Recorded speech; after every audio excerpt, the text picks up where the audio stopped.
जय हिंद साथियों, स्वागत है आप सबका आपके अपने YouTube channel study smart IQ में। और मैं हूं आपका दोस्त शेख सलीम। और आज मैं फिर आपके लिए लेकर आ चुका हूं SSC GD 2025 एग्जाम के लिए जीके जीएस की क्लास। जैसे कि आप सभी को पता है, जो क्लास है डेली शाम को 7 बजे यहां पर आती है, ठीक है। और इसका 22वां दिन है। इससे पहले जो है तो 21 दिन की क्लासेस यानी 21 क्लासेस में आपको पढ़ा चुका हूँ और ये इसकी 22वीं क्लास है। तो अगर आपको वीडियो पसंद आती है तो लाइक करें, शेयर करें, सब्सक्राइब करना ना भूलें। एंड आपके कोई रिलेटिव्स हैं या फिर आपके दोस्त हैं जो SSC GD 2025 की तैयारी कर रहे हैं तो आप उनको ये वीडियो भेज सकते हैं। और हम आपको इसी तरीके की तैयारी करा रहे हैं ताकि आप जो SSC GD का एग्जाम है, ठीक है, उसमें जीके जीएस का पोर्शन है भी, ठीक है, आएगा जो, तो उसमें आप जीके जीएस को पोर्शन को फाड़ कर रख दें और उसी तरीके के क्वेश्चन करा रहे हैं हम। तो पहला क्वेश्चन लेते, तो पहला क्वेश्चन है सिंधु घाटी सभ्यता के निम्नलिखित स्थानों में से कौन सा स्थान जो है तो सिंधु नदी के किनारे स्थित, ठीक है। सिंधु नदी के किनारे अगर हम बात करें सिंधु घाटी सभ्यता तो इसको क्या, इसको हड़प्पा सभ्यता भी कहा जाता है, ठीक है। हड़प्पा सभ्यता भी इसको कहा जाता है क्योंकि सबसे पहला जो शहर खोजा गया था सिंधु घाटी सभ्यता में, ये हड़प्पा खोजा गया था। अब ये सिंधु नदी के किनारे पूछा गया तो सिंधु नदी के किनारे की अगर हम बात करें तो सिंधु नदी के किनारे स्थित है मोहनजोदड़ो, ठीक है। मोहनजोदड़ो जिसको हम कहते हैं मृतकों का टीला यानी माउंट ऑफ डेड, ठीक है, मृतकों का टीला इसको कहा जाता है। और इसकी जो खोज हुई थी तो ये 1922 में इसकी खोज हुई थी। किसके द्वारा ये की थी? राखल दास बनर्जी ने। राखल दास बनर्जी ने जो है इसकी खोज की थी, ठीक है। और ये किस नदी के किनारे? ये सिंधु नदी के किनारे स्थित है, ठीक है, सिंधु नदी के किनारे स्थित है। और ये कहाँ पर? सिंध पाकिस्तान में, ठीक है, सिंध पाकिस्तान में ये स्थित है, सिंध पाकिस्तान में ये स्थित है। अगर हम बात करें कि मोहनजोदड़ो से किस किस के साक्ष्य मिले हैं तो मोहनजोदड़ो से अगर हम बात करें, ठीक है, तो यहाँ पर महान स्नानागार, ठीक है, यानी ग्रेट बाथ, ठीक है, स्नानागार, ठीक है, महान अन्न भंडार यानी ग्रेट ग्रेनरी, ठीक है, पशुपति मोहर,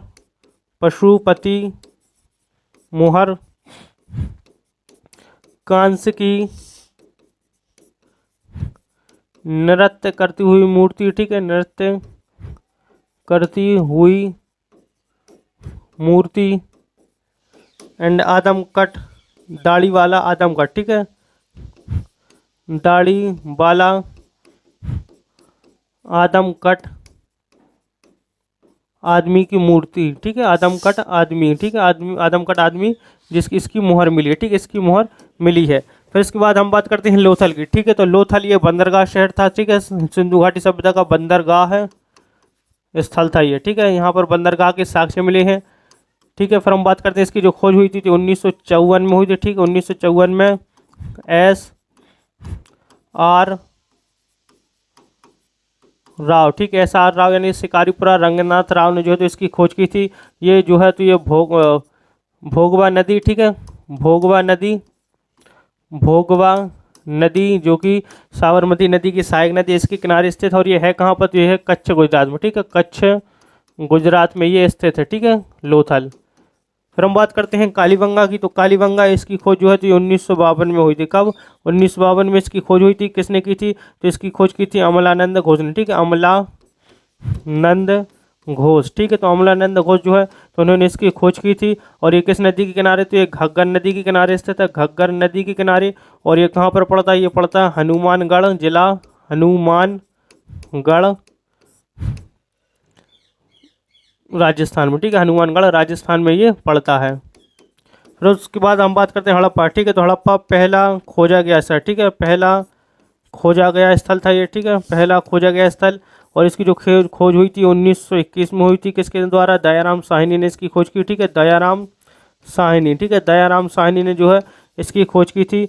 और ये किस नदी? ये रावी नदी के किनारे स्थित है, ठीक है, रावी नदी के किनारे। कहाँ पर? सिंध पाकिस्तान में ये भी पड़ता है, सिंध पाकिस्तान में ये पड़ता है। और मोहनजोदड़ो अगर हम बात करें हड़प्पा की, ठीक है, तो हड़प्पा से महान भंडार गृह, ठीक है, महान भंडार गृह के साक्ष्य मिले, भंडार गृह, ठीक है, महान भंडार गृह के साक्ष्य मिले। इसके अलावा मिट्टी की बैलगाड़ी, ठीक है, मिट्टी की बैलगाड़ी के साक्ष्य भी यहाँ पर मिले, ठीक है, मिट्टी की बैलगाड़ी के साक्ष्य मिले हैं। एंड कब्रिस्तान, ठीक है, कब्रिस्तान के साक्ष्य भी यहाँ से मिले हैं। तो जितनी चीज़ें मैंने यहाँ पर आपको बताई हैं तो इन चीज़ों को आप नोट कर लेंगे क्योंकि यहाँ से क्वेश्चन पूछने की संभावना है। चलिए, तो ये सारी चीज़ें लिख लेंगे आप नोट में।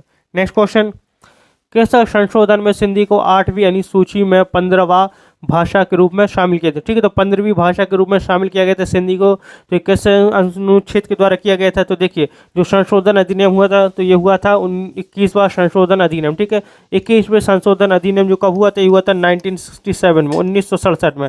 तो 21वें संशोधन अधिनियम 1967 के द्वारा जो है तो 8वीं अनुसूची में 15वीं भाषा के रूप में कैसे ये किया गया था, सिंधी को शामिल। ठीक है, अगर हम बात करें कि हमारे 8वीं अनुसूची में कितनी भाषाएं हैं, तो जो 22 भाषाएं हैं। ठीक है, 22 भाषाएं इनको सूचीबद्ध किया गया। अब देखते हैं हम वो 22 भाषाएं कौन कौन सी है। ठीक है, तो देखिए 22 भाषाएं हैं, इनमें है असमिया, बंगाली, गुजराती, हिंदी, कन्नड़, कश्मीरी, मलयालम, मराठी, उड़िया। ठीक है, फिर पंजाबी, संस्कृत, तमिल, तेलुगु, उर्दू, सिंधी, कोंकणी, मणिपुरी, नेपाली, बोडो, संथाली, मैथिली और डोगरी। ठीक है, ये 22 भाषा हैं। अब एक चीज़ और यहाँ पर मैं नोट में लिखेंगे आप। ठीक है, कि असमिया से लेकर ठीक है उर्दू तक। ठीक है, ये वो भाषा है जो मूल रूप से थी। ठीक है, मूल रूप से 8वीं अनुसूची में थी हमारे संविधान। ठीक है, मूल रूप से थी ये भाषाएं। ठीक है, ये 14 भाषाएं थी। 14 भाषाएं ये कौन कौन सी है, तो ये 14 भाषाएं मैंने बता दिया, असमिया से लेकर उर्दू तक। अब देखिए फिर सिंधी को कब जोड़ा गया, तो सिंधी को भारतीय संविधान की 8वीं अनुसूची में जो है तो 21वां संशोधन अधिनियम। ठीक है, कब 1967 के द्वारा जोड़ा गया, जो कि अभी हमने क्वेश्चन में पढ़ा। फिर कोंकणी, मणिपुरी एंड नेपाली, इनको कब जोड़ा गया, तो इनको 71वां संशोधन अधिनियम हुआ था। कब ये हुआ था, 1992 में। कब, 1992 में इसके द्वारा इनको जोड़ा गया। फिर बोडो, संथाली, मैथिली और डोगरी, तो ये कब जोड़ी गई, तो ये 92वां संशोधन अधिनियम हुआ था। कब, 92वां संशोधन अधिनियम 2003। ठीक है, 2003 इसके द्वारा जो है तो ये 4 भाषाओं को और जोड़ा गया भारतीय संविधान की 8वीं अनुसूची में। इस प्रकार वर्तमान में हमारे भारतीय संविधान में 22 भाषाएं हैं 8वीं अनुसूची में। ठीक है, तो इनको आप याद रखेंगे। चलिए नेक्स्ट क्वेश्चन। इससे पहले हम 42वां संशोधन अधिनियम बहुत ज़्यादा इंपॉर्टेंट है, तो इसको बता दें। जो 42वां संशोधन अधिनियम हुआ था, ये हुआ था कब, 1976 में हुआ था। ठीक है, इसको जो है लघु संविधान, मिनी कॉन्स्टिट्यूशन एंड इसको जो है तो इंदिरा गांधी का संविधान भी कहते हैं। ठीक है, यानी कॉन्स्टिट्यूशन ऑफ इंदिरा। ठीक है, इंदिरा गांधी का संविधान भी इसको कहा जाता है। और ये सबसे विवादास्पद जो है तो ये संशोधन अधिनियम था। ठीक है, इसके तहत जो है तो प्रस्तावना में समाजवादी, धर्मनिरपेक्ष एंड अखंडता शब्द जोड़े गए। ठीक है, अखंडता शब्द जो है इसमें जोड़े गए थे। इसके द्वारा जो है 10 मौलिक कर्तव्य जोड़े गए। ठीक है, 10 मौलिक कर्तव्य जोड़े गए। ठीक है, कहाँ पर जोड़े गए, ये एक नया भाग बना था। ठीक है, भाग 4A। ठीक है, भाग 4A में जोड़ा गया। और अनुच्छेद 51A में जो है तो ये 10 मौलिक अधिकार हैं। कहाँ पर, अनुच्छेद 51A में है तो हमारे 10 मौलिक जो कर्तव्य। ठीक है, इनको जोड़ा गया था। चलिए नेक्स्ट क्वेश्चन लेते हैं, आगे बढ़ते हैं। नेक्स्ट क्वेश्चन है, मुख्यमंत्री के कार्य एवं शक्तियों का उल्लेख भारतीय संविधान के किस अनुच्छेद में मिलता है, तो अनुच्छेद में मिलता है अनुच्छेद 167 में जो है तो मुख्यमंत्री के कार्य एवं शक्तियों का उल्लेख है। नेक्स्ट क्वेश्चन, निम्नलिखित में से कौन सा राजवंश अपनी नौसैनिक शक्ति के लिए जाना प्रसिद्ध था। ठीक है, तो कौन सा राजवंश था जो अपने नौसैनिक यानी नेवी के लिए प्रसिद्ध था, तो ये था चोल। ठीक है, चोल वंश का संस्थापक कौन है, तो ये विजयालय चोला। ठीक है, विजयालय चोल जो है तो इसका संस्थापक है चोल वंश का। सातवाहन का तो ये है राजा सिमू का। ठीक है, राजा सिमू का जो है इसका संस्थापक था राजा सिमुख। चालुक्य का पुलकेशिन प्रथम था संस्थापक। ठीक है, पुलकेशिन प्रथम। और मौर्य, तो ये मौर्य का जो था तो ये चंद्रगुप्त मौर्य। ठीक है, चंद्रगुप्त मौर्य। और चंद्रगुप्त मौर्य ने किसको हराकर मौर्य वंश की स्थापना की थी, तो इसने नंद वंश के आखिरी राजा धनानंद को हराया था। ठीक है, चलिए नेक्स्ट क्वेश्चन लेते हैं। अंग्रेजों ने बंगाल को विभाजित करने का क्या कारण दिया था। ठीक है, तो देखिए अंग्रेजों ने जो बंगाल का विभाजन करवाया था तो ये कब हुआ था, तो ये हुआ था 1905 में। इन्होंने जो है बंगाल विभाजन करवाया था। इस समय जो वायसराय था, ठीक है, वायसराय कौन था जिसने करवाया था, तो ये जो वायसराय था तो ये था कर्जन। ठीक है, कर्जन जो है तो ये वायसराय था और इसी ने जो है बंगाल विभाजन करवाया था 1905 में। ठीक है, तो इन्होंने जो कारण दिया था कि प्रशासनिक सुविधा। ठीक है, प्रशासनिक सुविधा का इन्होंने कारण दिया था कि जो प्रशासनिक सुविधा यहाँ पर अच्छी नहीं, इसलिए इसका बंगाल का विभाजन किया जा रहा है। लेकिन जो बंगाल विभाजन 1905 में हुआ, इसको फिर जो है तो 1911 में, ठीक है, कब 1911 में वायसराय हार्डिंग, ठीक है, हार्डिंग सेकंड, ठीक है, हार्डिंग सेकंड जो था इसके द्वारा इसको खत्म कर दिया गया था। चलिए नेक्स्ट क्वेश्चन लेते हैं। भारत में अब तक कितनी बार आर्थिक आपातकाल यानी वित्तीय आपातकाल और इंग्लिश में कहें तो फाइनेंशियल इमरजेंसी घोषित की गई है? तो भारत में अभी तक जो है तो कभी भी जो है तो फाइनेंशियल इमरजेंसी यानी आर्थिक या वित्तीय आपातकाल नहीं लगा। तो देखिए भारत में कितने प्रकार का आपातकाल है? तो देखिए आपातकाल 3 प्रकार का होता है। कौन कौन सा? एक है राष्ट्रीय आपातकाल, ठीक है, राष्ट्रीय आपातकाल यानी नेशनल इमरजेंसी। फिर एक होता है राज्य आपातकाल जिसको राष्ट्रपति शासन भी कहते हैं, ठीक है, राज्य आपातकाल। फिर आती है वित्तीय आपातकाल यानी फाइनेंशियल इमरजेंसी, वित्तीय आपातकाल यानी आर्थिक आपातकाल, ठीक है, आपातकाल। अब देखिए वित्तीय आपातकाल जो है तो अनुच्छेद 352 के तहत लगती है, ठीक है, राष्ट्रीय आपातकाल, ठीक है, अनुच्छेद 352 के तहत राष्ट्रीय आपातकाल, राज्य आपातकाल 356 के तहत, अनुच्छेद 356 के तहत, और जो वित्तीय आपातकाल है ये अनुच्छेद 360 के द्वारा जो है ये लगाई जाती है। राष्ट्रीय आपातकाल हमारे देश में 3 बार लगा है। कब कब लगा? तो देखिए अगर हम बात करें राष्ट्रीय आपातकाल की, जो पहली बार लगा था, ठीक है, फर्स्ट टाइम, तो जो फर्स्ट टाइम लगा था तो ये लगा था 1962 में। कब? भारत चीन युद्ध के समय, ठीक है, भारत चीन युद्ध के समय लगा था। फिर अगर हम बात करें सेकंड वाले की, ठीक है, तो सेकंड वाला जो है तो 1971 में, ठीक है, 1971 में भारत पाकिस्तान युद्ध में लगा, ठीक है, भारत पाकिस्तान युद्ध में लगा, जिसमें जो पाकिस्तान है ये 2 हिस्सों में टूट गया था, एक बांग्लादेश बना था और एक पाकिस्तान, ठीक है। और जो थर्ड टाइम लगा, ठीक है, तीसरी बार जो थर्ड टाइम लगा था, जो थर्ड टाइम तो ये लगा था कब? 1975 में लगा था, ठीक है, 1975 में। कब ये इसलिए लगाया था? आंतरिक अशांति के लिए, ठीक है, आंतरिक अशांति थी, ठीक है, इसलिए जो है तो यहाँ पर आपातकाल लगा था, आंतरिक अशांति थी यहाँ पर, तो इसलिए जो है तो 1975 में तीसरा आपातकाल लगा था, राष्ट्रीय आपातकाल। फिर हम राज्य आपातकाल की बात करें तो राज्य आपातकाल आज अभी तक हमारे देश में 100 से ज़्यादा हुआ, ठीक है, 100 से ज़्यादा, ठीक है, 100 से ज़्यादा बार जो है तो राज्य आपातकाल यानी राष्ट्रपति शासन लगाया जा चुका। और सबसे पहले राष्ट्रपति शासन जो है तो कब लगा था? तो ये लगा था यानी राज्य आपातकाल ये 1951 में, ठीक है, 1951 में पंजाब में लगाया गया था। कहाँ पर? पंजाब में ये लगाया गया था। और वित्तीय आपातकाल ये अभी तक देश में कभी नहीं लगा, ठीक है, तो ये आप नोट कर लेंगे, ठीक है, ये चीज़ें। चलिए नेक्स्ट क्वेश्चन लेते हैं। रेगुर मृदा को निम्न में से भी जाना जाता है, तो किस नाम से जाना जाता है रेगुर मृदा को? तो रेगुर मृदा को जिसको हम काली मिट्टी कहते हैं, इसके अलावा इसको काली कपास वाली मिट्टी भी कहते हैं, ठीक है, काली कपास वाली मिट्टी भी इसको कहा जाता है, क्योंकि जो काली मिट्टी है रेगुर मिट्टी, इसमें जो है तो कपास की खेती बहुत अच्छी होती है, इसलिए इसको काली कपास वाली मिट्टी के नाम से भी जाना जाता है। और जो मिट्टी है ये कहाँ कहाँ पाई जाती है? तो ये मुख्य रूप से मध्य प्रदेश, गुजरात, कर्नाटक, महाराष्ट्र एंड तमिलनाडु में जो है ये मिट्टी मुख्य रूप से पाई जाती है, ठीक है, सबसे मुख्य रूप से ये पाई जाती है काली मिट्टी इन राज्यों में। चलिए नेक्स्ट क्वेश्चन। नेक्स्ट है सोनपुर पशु मेला प्रत्येक वर्ष भारत के निम्नलिखित में से किस राज्य में आयोजित होने वाला एक सांस्कृतिक कार्यक्रम, ठीक है, तो सोनपुर में एक पशु मेला लगता है, तो ये कहाँ पर? ये बिहार में स्थित, कहाँ पर? बिहार में। Next question. स्वतंत्र भारत का पहला चुनाव किस वर्ष हुआ था, ठीक है, तो स्वतंत्र भारत का पहला चुनाव, तो देखिए जो चुनाव हुए थे तो ये 1951 में शुरू हुई थी, ठीक है, 1951 में ये शुरू हुई थी और 1952 में जो है तो ये खत्म हुई थी। तो इसका राइट आंसर क्या हो जाएगा? तो इसका राइट आंसर हो जाएगा 1952, 1952, ठीक है। तो 1951-52 में ये हमारे देश के पहले चुनाव हुए थे और इसमें जो है तो सबसे ज़्यादा सीटें जो है तो ये जीती थी INC ने, ठीक है, इंडियन नेशनल कांग्रेस जो है तो इन्होंने जो है 364 सीटें, ठीक है, 364 सीटें इन्होंने जीती थी, जो कि सबसे ज़्यादा है। और इसके बाद एक और टीम थी भारतीय जनता पार्टी, जनता दल, ठीक है, जनता दल पार्टी, ठीक है, जनता दल पार्टी, और जिनको जो है तो कितनी सिर्फ 16 सीटें मिली थी और ये दूसरे नंबर पे थी, ठीक है। तो देखिए यहाँ पर कितना गाप है कि पहले नंबर पर ये थे और दूसरे नंबर पर ये पार्टी थी। चलिए नेक्स्ट क्वेश्चन लेते हैं।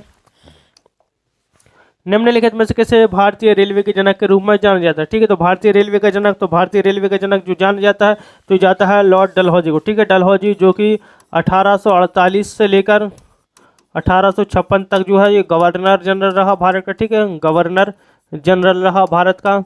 और इसको जो है तो भारतीय रेलवे का जनक कहते हैं। और हमारे भारत में पहली रेल जो चली थी ये 16 अप्रैल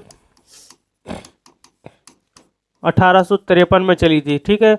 ये जो है तो बोरी बंदर बम्बई से, ठीक है, बोरी बंदर बम्बई से ठाणे के बीच में चली थी, ठीक है। ठाणे के बीच में कितनी ये चली थी, 34 किलोमीटर ये ट्रेन चली थी, कितनी 34 किलोमीटर। इसके अलावा जो डलहौजी, ठीक है, तो इसने हड़प नीति अपनाई, ठीक है। हड़प नीति जिसको हम क्या व्यवगत का सिद्धांत भी कहते हैं, ठीक है, व्यवगत सिद्धांत को कहते हैं, इसने ये अपनाया था, ठीक है, व्यवगत सिद्धांत। फिर हम बात करते हैं रिपन की, ठीक है। तो रिपन जो इसको कहा जाता है भारत का सबसे अच्छा वायसराय, ठीक है, भारत का सबसे अच्छा वायसराय इसको कहा जाता है, ठीक है। और जो है तो रिपन, ठीक है, तो इसने 1880 से लेकर 1884 तक जो है ये भारत का वायसराय रहा, ठीक है। इसने जो है तो प्रथम कारखाना अधिनियम लेकर आया, ठीक है, प्रथम कारखाना अधिनियम सॉरी प्रथम कारखाना अधिनियम लेकर आए, ठीक है, कब 1881 में। और प्रथम कारखाना अधिनियम में क्या था, जो 7 साल से कम के बच्चे हैं, ठीक है, उनको फैक्ट्रियों में मजदूरी करने पर बैन लगा दिया गया था, प्रतिबंध लगा दिया गया था। इसके अलावा जो 7 वर्ष से ऊपर के बच्चे, ठीक है, तो उनके काम के जो कार्य के घंटे होते तो उनको कम किया गया, और मजदूरों को दिन में 1 घंटे की जो है तो रेस्ट दिया जाता था। फिर इसके अलावा वर्नाकुलर प्रेस एक्ट, ठीक है, वर्नाक्यूलर प्रेस एक्ट, ठीक है, जो कि 1882 में इसके द्वारा खत्म किया गया, ठीक है। इसको भारतीय स्वशासन का, ठीक है, भारतीय स्वशासन का जनक, भारतीय स्वशासन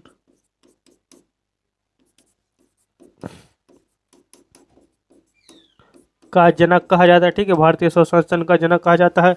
इसके अलावा जो रिपन, ठीक है, तो इसने 1882 में हंटर कमीशन लेकर आया, ठीक है, हंटर कमीशन लेकर आया। और इसी के टाइम पर जो है तो 1881 में भारत में पहली बार पूर्ण जनगणना, ठीक है, पूर्ण जनगणना इसी के टाइम पर हुई, पूर्ण जनगणना इसी के टाइम पर हुई थी। और इसके अलावा 1883 में एल्बर्ट बिल विवाद, ठीक है, 1883 एल्बर्ट बिल विवाद जो है तो इसी के समय हुआ था, ठीक है, बिल विवाद जो है इसी के समय पर हुआ था, ठीक है। चलिए नेक्स्ट क्वेश्चन लेते हैं, आगे बढ़ते हैं। तो इस चीज़ों को आप नोट कर लेंगे। इनमें से किस नदी को बंगाल का शोक यानी सौरव ऑफ बंगाल, ठीक है, तो सौरव ऑफ बंगाल कहा जाता है, जो कहते हैं दामोदर नदी, ठीक है। तो दामोदर नदी के कारण जो है तो बंगाल में जो है तो बहुत बाढ़ आती है, इसके लिए जो है तो इसको बंगाल का शोक कहा जाता है। जो दामोदर नदी है ये हुगली नदी की सहायक नदी है, ठीक है, हुगली नदी की ये सहायक नदी है। कोसी नदी ये बंगाल का, ठीक है, इसको जो है तो ये बिहार का शोक कहते हैं, ठीक है, बिहार का शोक। बिहार का शोक किसे कहते हैं, तो ये कहते हैं कोसी को, और बंगाल का शोक तो ये कहा जाता है दामोदर नदी को। नेक्स्ट क्वेश्चन, दिल्ली में कुतुब मीनार के पास लौह स्तंभ किसके द्वारा बनवाया गया था, ठीक है। तो कुतुब मीनार की अगर हम बात करें, ठीक है, तो कुतुब मीनार को किसने बनवाया, तो देखिए इसका जो स्टार्ट करवाया था, ठीक है, स्टार्ट करवाया था इसका बनवाना, तो ये करवाया था कुतुबुद्दीन ऐबक ने, ठीक है, कुतुबुद्दीन ऐबक ने जो है तो इसका काम, निर्माण का काम जो शुरू करवाया था, ठीक है। फिर इल्तुतमिश की बात करते हैं, इल्तुतमिश, ठीक है, तो इल्तुतमिश जिसने जो है कुतुब मीनार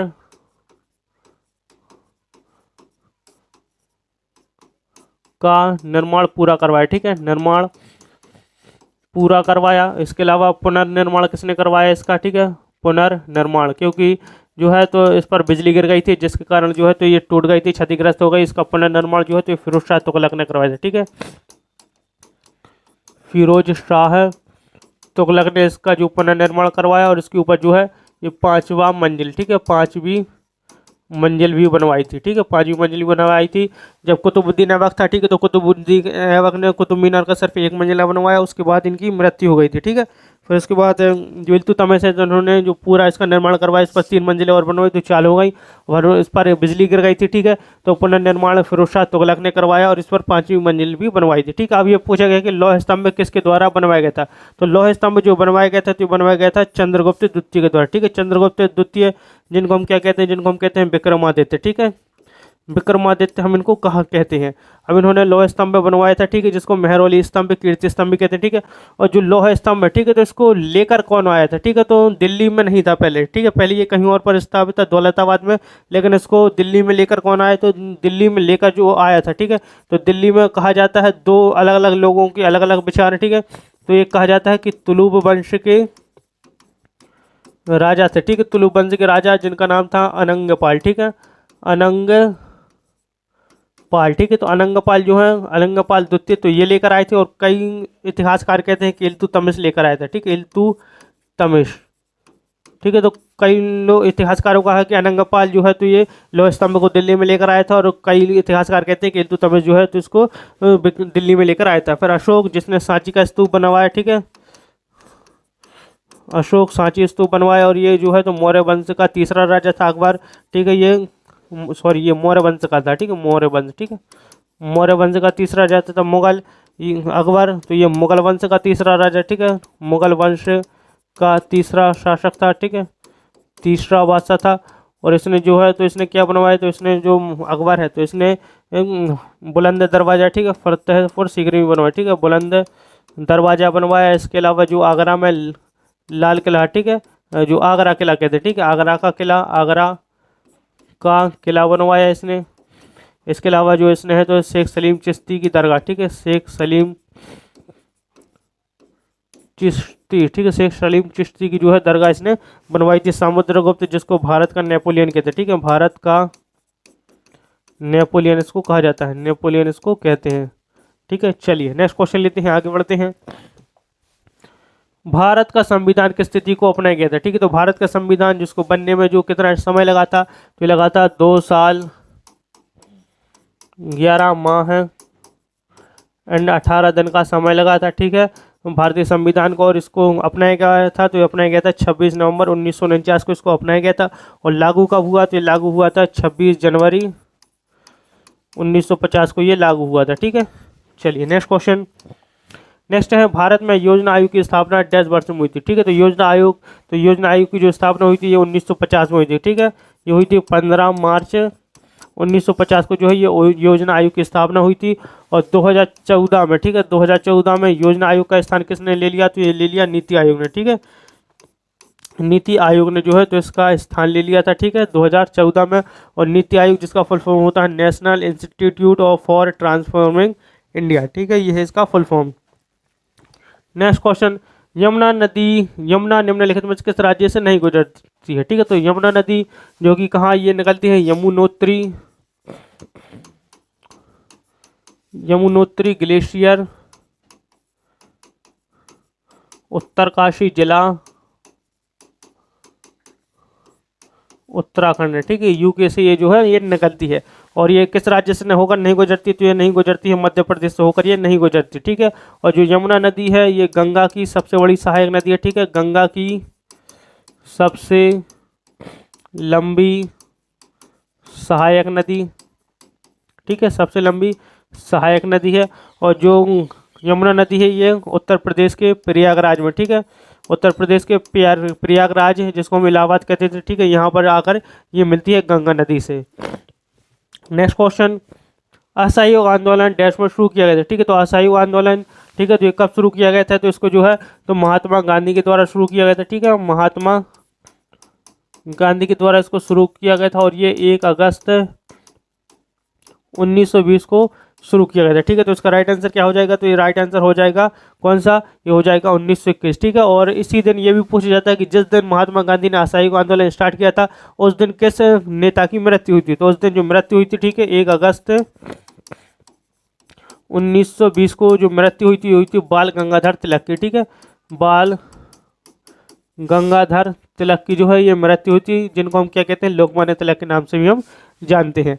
फिर यहाँ पर 1942, तो 1942 में महात्मा गांधी ने भारत छोड़ो आंदोलन शुरू किया था, ठीक है, भारत छोड़ो आंदोलन शुरू किया था महात्मा गांधी ने, ठीक है, भारत छोड़ो आंदोलन ये 8 अगस्त को हुआ था, ठीक है, 8 अगस्त को ये शुरू हुआ था भारत छोड़ो आंदोलन। और इसी में जो है तो गांधी ने डू और डाई यानी करो या मरो का नारा दिया था, और अंग्रेजों भारत छोड़ो ये नारे दिए थे महात्मा गांधी ने, ठीक है। चलिए नेक्स्ट क्वेश्चन।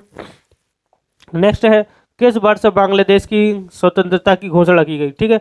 तो किस वर्ष की गई थी, तो की गई थी 1971 में, ठीक है, 1971 में जो है तो बांग्लादेश की स्वतंत्रता की घोषणा की गई थी। और ठीक है, जो पूर्वी पाकिस्तान था, ठीक है, पूर्वी पाकिस्तान, तो पूर्वी पाकिस्तान जो है तो ये टूट गया, ठीक है, और इसको तोड़कर जो है ये बांग्लादेश बना था, ठीक है। और इसमें जो है इंडिया ने बहुत मदद करी थी। और 1971 में जो इंडिया पाकिस्तान युद्ध हुआ था, ठीक है, इंडिया एंड पाकिस्तान युद्ध हुआ था, और जिसमें जो है तो इंदिरा गांधी हमारी प्रधानमंत्री थी, और इंदिरा गांधी ने जो है तो ये बांग्लादेश को बना दिया था, ठीक है। और इसके बाद जो है तो 2 जुलाई 1972 में शिमला समझौता हुआ था। ठीक है, शिमला समझौता हुआ था। ठीक है, और ये किस किस के बीच में हुआ था? तो ये हुआ था हमारी प्रधानमंत्री इंदिरा गांधी एंड पाकिस्तान के प्रेसिडेंट राष्ट्रपति जुल्फ़िकार अली भुट्टो के बीच। ठीक है, जुल्फ़िकार अली भुट्टो के बीच।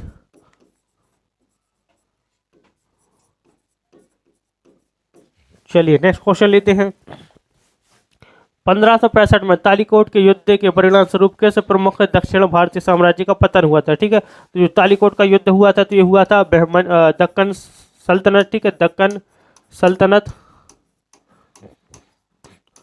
एंड विजयनगर साम्राज्य के बीच में ये हुआ। ठीक है, विजयनगर साम्राज्य के बीच में हुआ था। ठीक, और इसमें जीते कौन थे? तो इसमें जीत गई थी दक्कन सल्तनत, जीत गई थी, और विजयनगर साम्राज्य जो है जिसकी स्थापना हरिहर और बुक्का ने की थी ये खत्म हो गया था। ठीक है, तो इसका राइट आंसर क्या हो जाएगा? ये हो जाएगा विजयनगर साम्राज्य, तो इसका खात्मा हो गया था। नेक्स्ट क्वेश्चन, इनमें से कौन सी नदी विभ्रंश घाटी में बहती है? ठीक है, तो विभ्रंश घाटी में बहती है, तो बहती कौन सी? नर्मदा नदी। कौन सी? नर्मदा नदी। नर्मदा नदी जो कि अमरकंटक की पहाड़ियों से, ठीक है, अमरकंटक की पहाड़ियों से अनूपपुर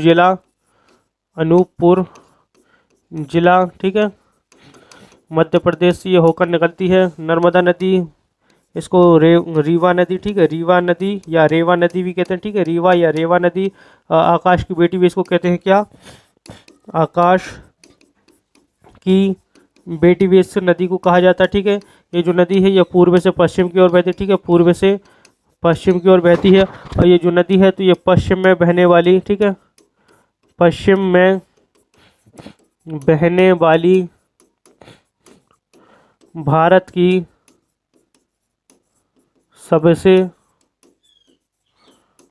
लंबी नदी है। ठीक है, भारत की सबसे लंबी नदी है। और जो नर्मदा नदी, तो नर्मदा नदी को मध्य प्रदेश की जीवन रेखा कहते हैं। ठीक है, मध्य प्रदेश की जीवन रेखा यानी लाइफलाइन ऑफ मध्य प्रदेश भी इसको कहा जाता है। ठीक है, चलिए फिर हम बात करते हैं यमुना नदी। तो यमुना नदी जो यमुनोत्री ग्लेशियर, ठीक है, यमुनोत्री ग्लेशियर उत्तरकाशी जिला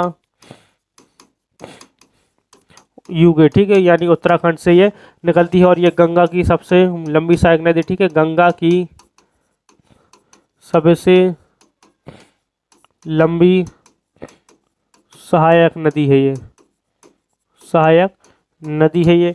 सोन नदी जो कि मध्य प्रदेश, ठीक है, मध्य प्रदेश के अमरकंटक पहाड़ियों से ये निकलती है सोन नदी। ठीक है, ये भी गंगा की सहायक नदी है। फिर हम बात करते हैं गोदावरी। ठीक है, तो ये कहाँ से निकलती है? तो ये निकलती है त्र्यंबकेश्वर,